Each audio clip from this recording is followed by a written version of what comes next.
Ati kusuma mangambar-ambar arum marga sing tupa kumelun-kelun awara mega kang mimba Bathara duh yayi karwaning sun teka temen sira yayi apa dosaning pun kakang dene ninggalaken katingaren yayi duka punapa ta mirah ingsun om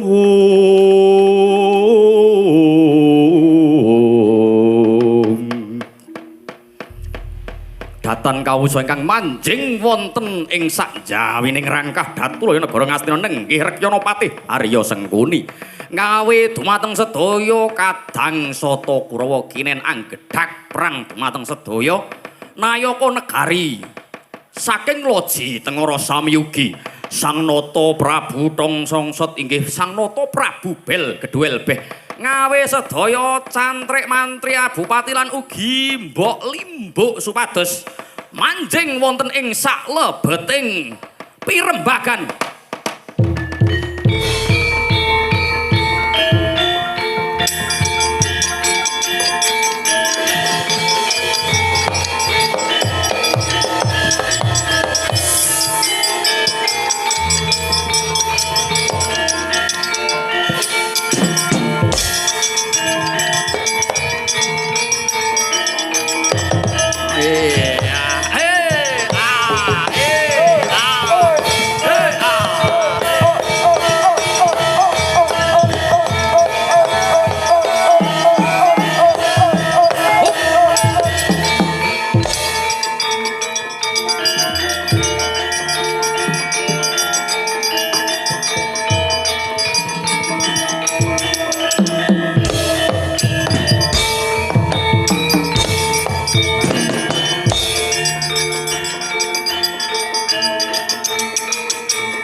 mingkar mingkuring ukara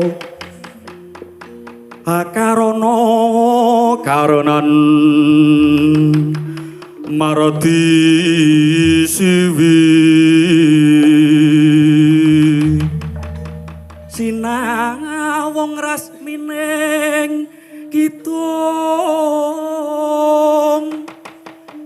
sinupa sinukarata mereka karata pakaradene ilmu luhung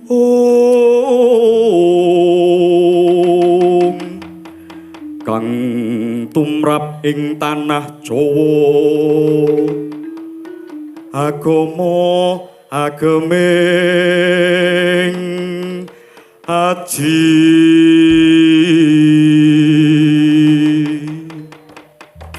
wadalah weh lah kok dina iki aku wis keduga iso manjing ana ing tapel wates negara Ngastina nayakaku inggih kula wonten timbalaning adhaw sapa ketak piji nggih dipun tepangaken kula Senopati Kundang Kaloka. Senopati Kundang Kaloka. Duwe dasanama apa ora? Inggih. Kula kagungan asma lakop. Asma lakope Ki Aris Sriwijayanto. Oh. Aris Sriwijayanto inggih tapi sebat mawon Kundang Kaloka. Iya, Kundang Kaloka. Sing mburi kae sapa? Ingkang pun abdi kula Senopati Kunjanawarsa. Senopati Kunjanawarsa.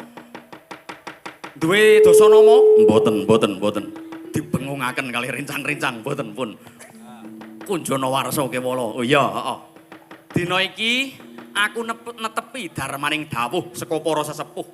Kinen aku bakal ngilingake, ya toh, ngilingake marang wong kang padha lali. Ora kok aku bakal gawe dredah, gawe pasulayan ana ing sak kiwa tengening negara, utamane negara Ngloji Tengara kuwi negara ingkang ngerek gendera putih, lelayu. Ora. Lelayu piye? Tegese aku kuwi menebarkan perdamaian kepada seluruh jagat raya. Ananging ewadene yen to wong-wong ora gelem padha dituturi sarana apik, wegah nampa warah nampik pitutur becik. Dilingake aja ngasi ana pepati ana ing negara Ngastina. Inggih. Merga negara Ngastina iki salah satu target sing kudu dielingake. Inggih. Kepareng pun abdi bidal dinten menapa brungkat kimpul gajah gelar singa barong. Mangkat dina iki, Cok.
Walik slendro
Yekata para Wandawa gumregut magut mangajab Yetakta sang pinarwasa trima sura ae ana sumahaping pabarisan ana wang-wang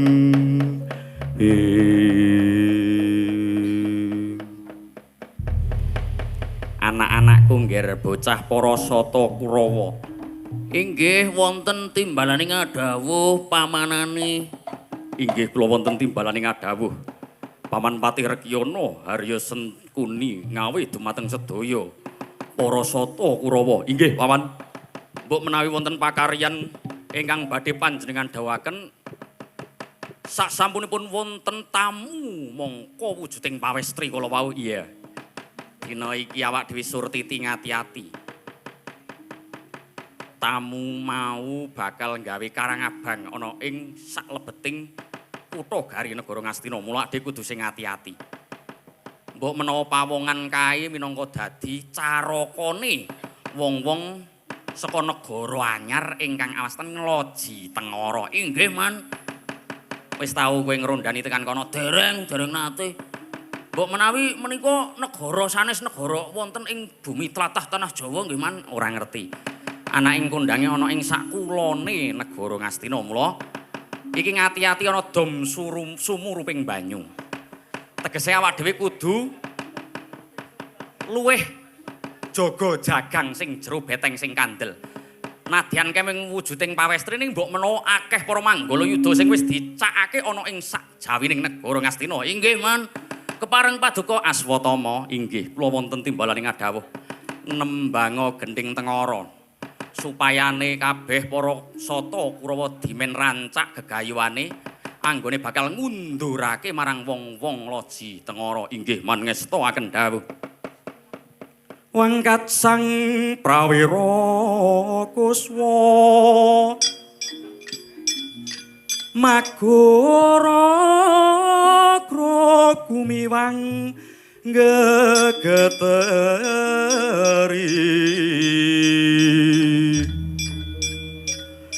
suarane tata gumura wara pangri ing turangga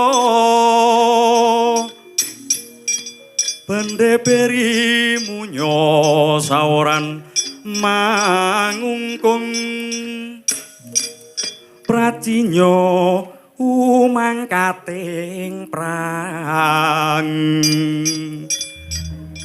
gambira tiasinga jurit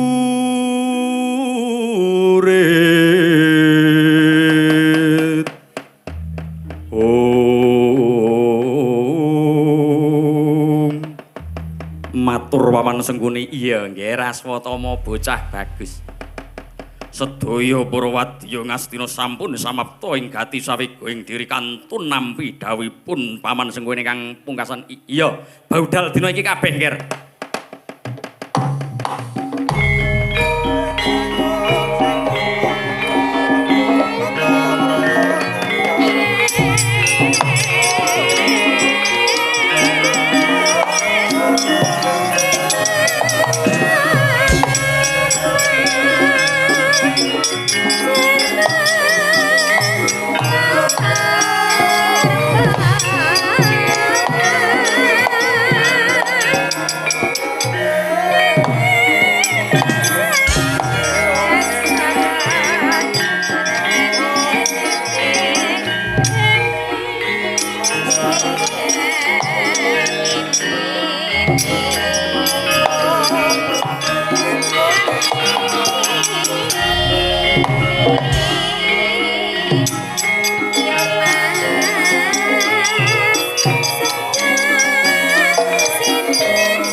kata para Pandhawa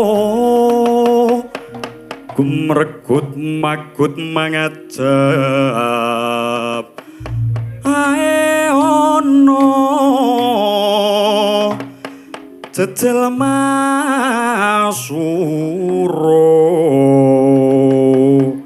sumahaping pabarisan wang-wang ono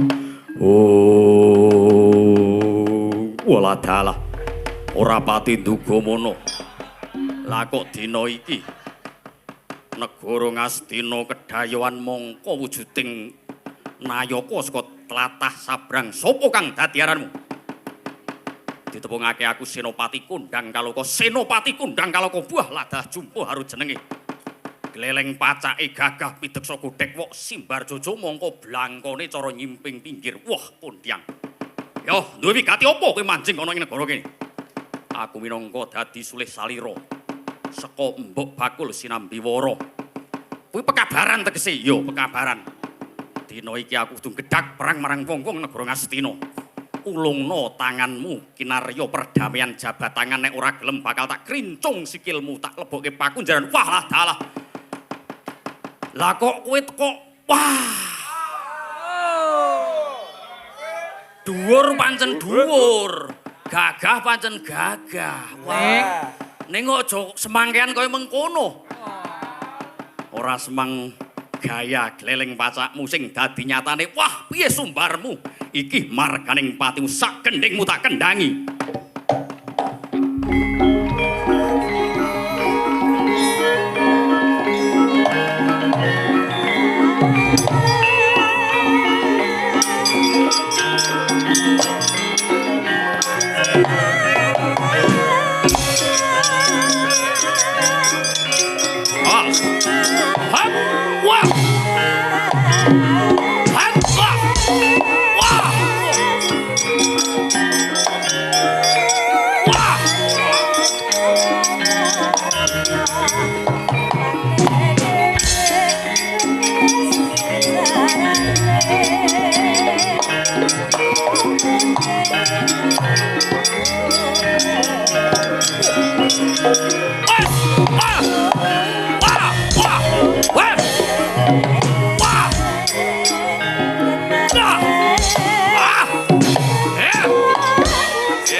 Senopati Kondang Kaloka Kondang Jajak Negara.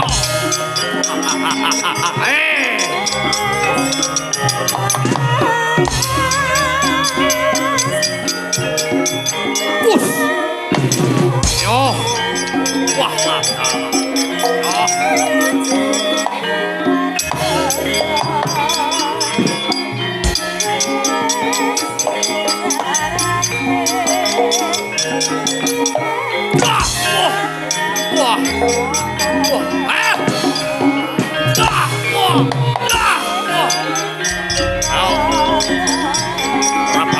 bongo kowe ha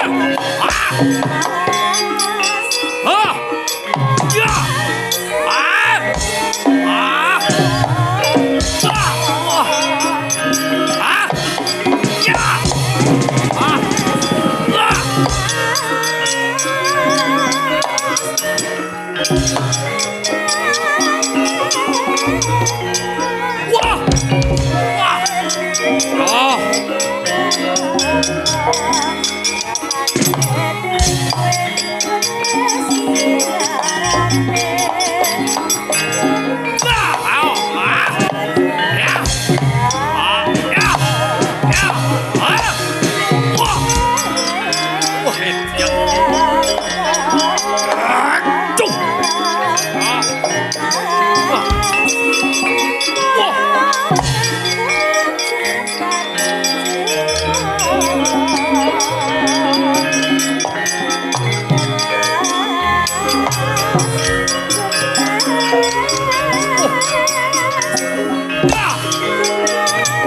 Manggahangro sesumbar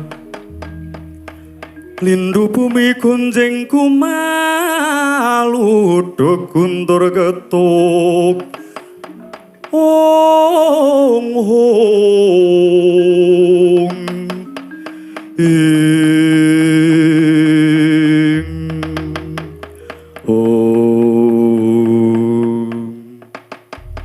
wah lah kok ampuh men yudane wong-wong negara ngloji tengara ya Kakang iya minggiro dia aja ngasih awake dhewe ponco bakah marang wong-wong loji tengara nadyan urung ana ingkang kasesering yuda ning apike dina iki dimaturke marang sinuwun ya Kanjeng Koko Prabu Duryudana yen sing maju ana ing pabaratan ke dudu wong lumrah nek tak tamatke anggone ngetok kasudirane ketoke wong nganggo cekelan piye tegese cekelan HP apa ora lucu wis ayo mundur wae mundur ayo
Manggala yudha kabeh inggih wonten dawuh lah urung ngasih ade bondo yudha suwe lah kok kayane nek tak waspadake saka kadohan Senopati negara Ngastina wis padha mundur amargi kaseser yudane dumateng Senopati Kondang kalau kok ya yen mengkono aku tak mlebu ning Datulaya negara Ngastina kaya ngopo tak prane inggih monggo ayo derekno panjenengan inggih sinuwun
Astokus polos walu gembal somorante awla lah kok gleleng temen pacakmu gembelo sirahmu ke Prabu Kunjana Warsa kula menika matur kanthi prasaja bilih kula menika pemenang juara MMA iki mbah atine apa Kundang Kaluka MMA apa mboten ngertos Madat minum wah mula dinten menika kanthi andhap asoring manah kula nyuwun supados Sang Sinuwun Prabu Duryudana kersa menggalihaken perkawis ingkang sampun kawuri.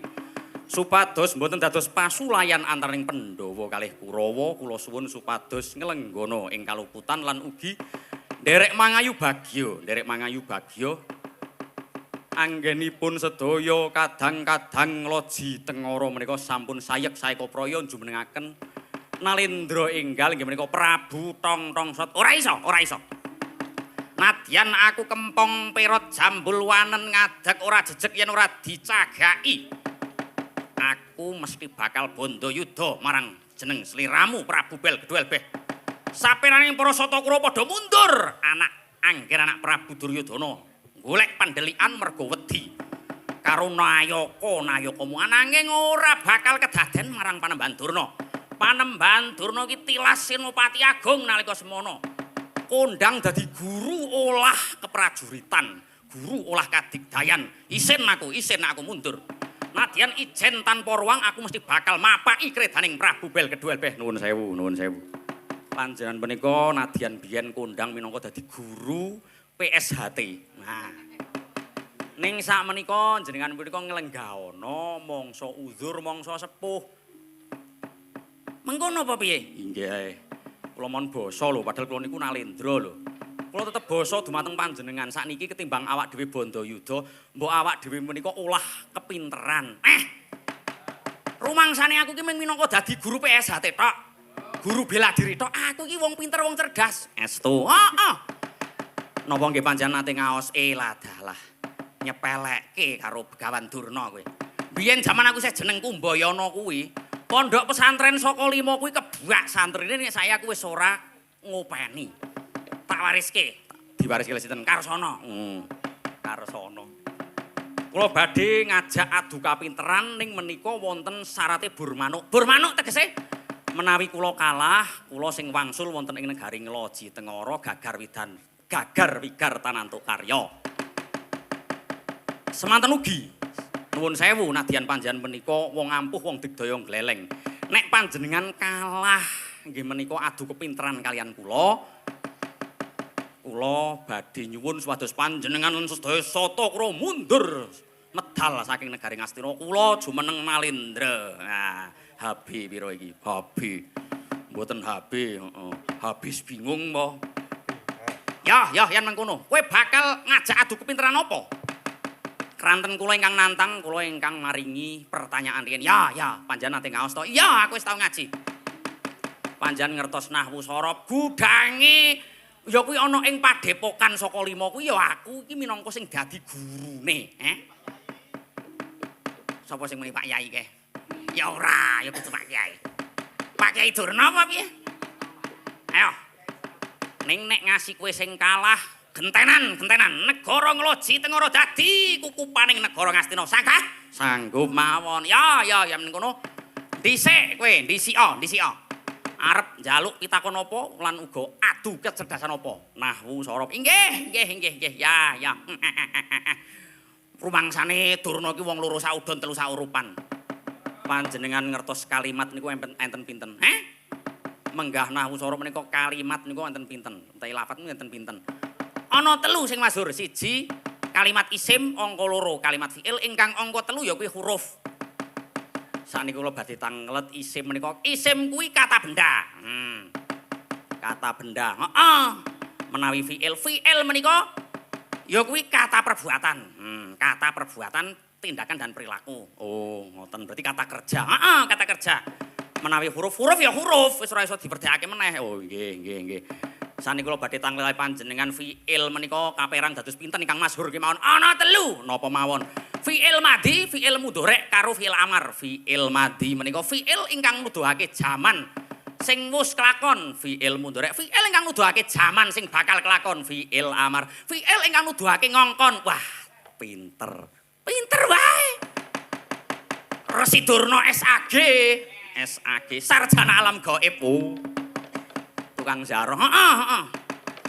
Samenika panjenengan ngertos fi'il amaripun inggih menika menawi wonten pangendikan fa'ala yaf'ulu fa'lan ora fa'la yaf'ala fa'lan kleru kowe lengke pertanyaan apa Liyane kleru ra dadi.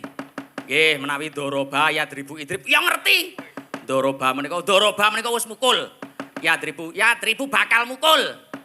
Menawi Idrib artine Idrib iki ngertine artine mukula sapa sira, Artine apa? Mukula sapa sira tenan apa ora? Pancen kuwi artine telo mati dening aku.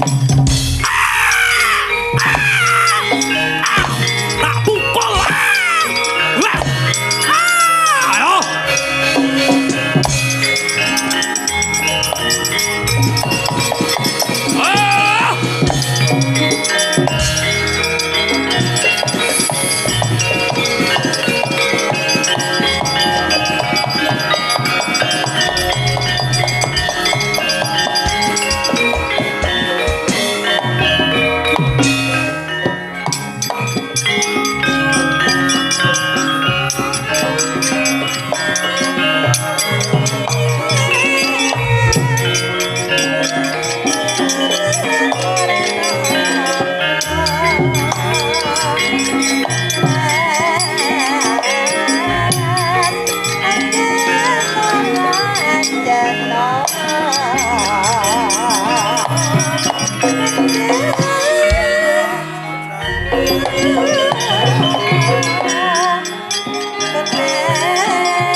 Kayuning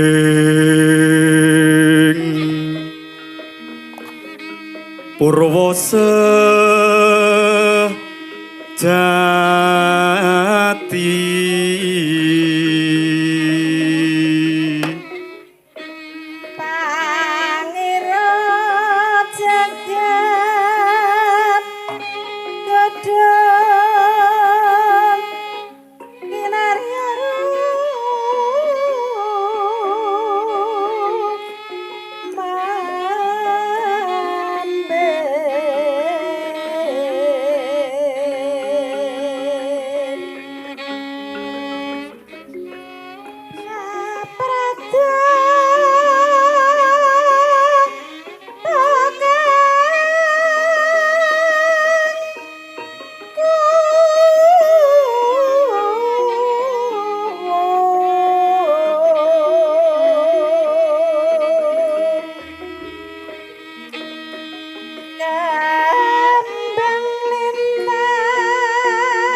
punjang koso penggah pratiwi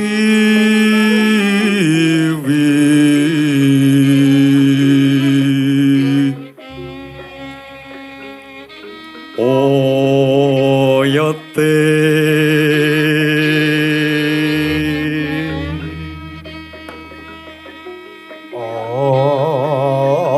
oyate kayu putra